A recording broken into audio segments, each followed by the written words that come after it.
I was recently accused of getting cheap laughs, which by the way is a very weird term. What are cheap laughs?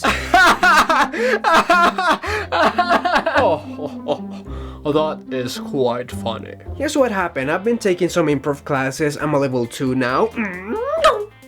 It has nothing to do with fighting, but you get to perform to the public after you finish each course, so I've had 2 performances, and this is the feedback I got after the latest performance. I have noticed that when you get in front of an audience, your content tends to get a little more blue, or 18 plus. It should be noted that everyone in the audience was 18 plus. I know because I checked their IDs. No, I did not, and I'm horrible at guessing people's ages.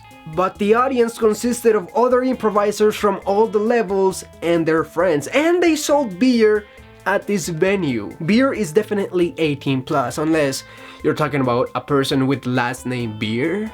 But that's a story for never. Anyways, often when we get nervous, it's easy to slip into those habits because we know it will get a reaction from the audience. It should be noted that I wasn't nervous. I do get really nervous right before the performance. My stomach ties up in knots and I feel like I'm gonna die of anxiety. My hands get cold and sweaty and I'm on the verge of throwing up. But when I start to perform, I'm completely in the zone. It's like something takes over. While it's fun to be dirty at times, like I said, I've only had 2 performances, and the first one wasn't dirty at all, except if you count me not taking a shower that day.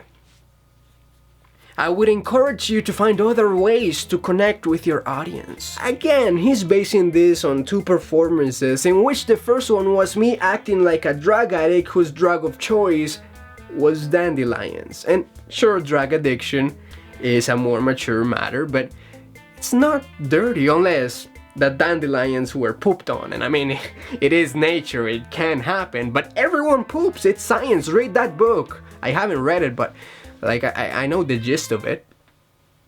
You poop, I poop, everyone poops.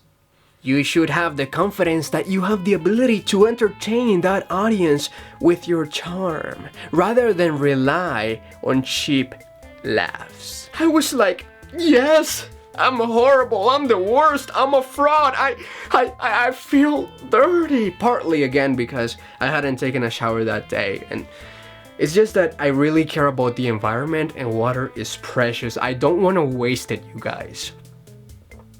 In all honesty, I agreed at first, but the more I thought about it, the more I realized that this was more about tasting comedy than actual quality, or maybe just fear of how the audience would react if this joke kept on going. Here's what actually happened. We were given a suggestion by the audience, a place. It was a carnival fair near a volcano. The goal of the improvisers was to come up with an event and start telling a story from the perspective of a character that they just came up with on the spot. The other 3 improvisers started before me and they all decided to be townspeople of a very small town. Now you should know that as an improviser, I'm known for offering up big things, usually something that massively raises the stakes or changes the direction of the story in a drastic way. It doesn't always work well, but it's what I do. In this case, I had beside me 3 characters who were all familiar with this carnival and who all seemed to like the volcano, or at least respect it. So I decided to be a spaced out dude who had just stumbled into this town knowing nothing about the townspeople or the volcano. The other characters were saying nice things about the carnival and the volcano. And that's when I decided to raise the stakes. I said,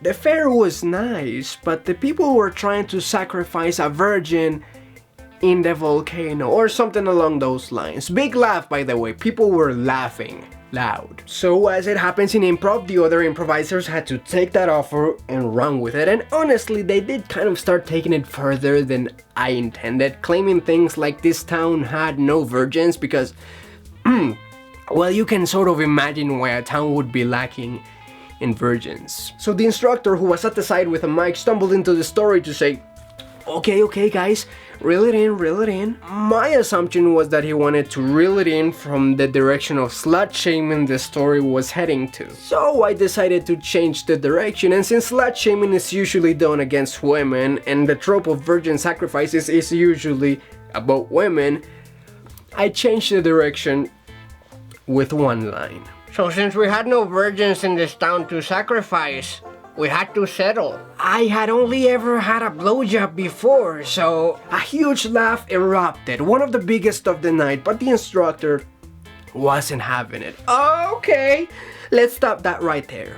And we did. He didn't let us finish. That's what she said during an orgy. Damn it, that is actually a cheap laugh. I guess my concern is, was what I did actually getting a cheap laugh? What makes something a cheap laugh? Considering all the thought I had behind my choices, is a laugh cheap simply because the subject matter is sexual in nature? I don't think so. I think getting a cheap laugh is adding something random that doesn't quite fit the narrative of what you're trying to achieve because your core joke isn't actually making people laugh. So in many cases, making a sex joke could be cheap, which is why I agreed with the email at first. But in the case of my actual joke, it fit the conflict of the story we had come up with and actually steered the story away from being offensive. So I guess I want a second opinion. Was it cheapish of me to make that joke? And at the end of the day, does it really matter when the audience is mature enough for a joke like that and when a joke like that causes one of the biggest laughs of the night?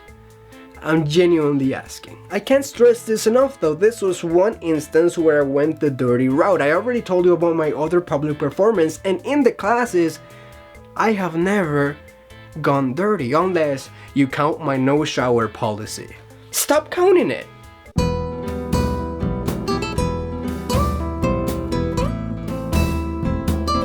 I want to clarify, I have nothing against the instructor and I think he's actually a good teacher who just wants to make me improve, but I happen to disagree with the feedback he gave me for my performance. But more than that, I want to clarify, I was just joking about the shower thing.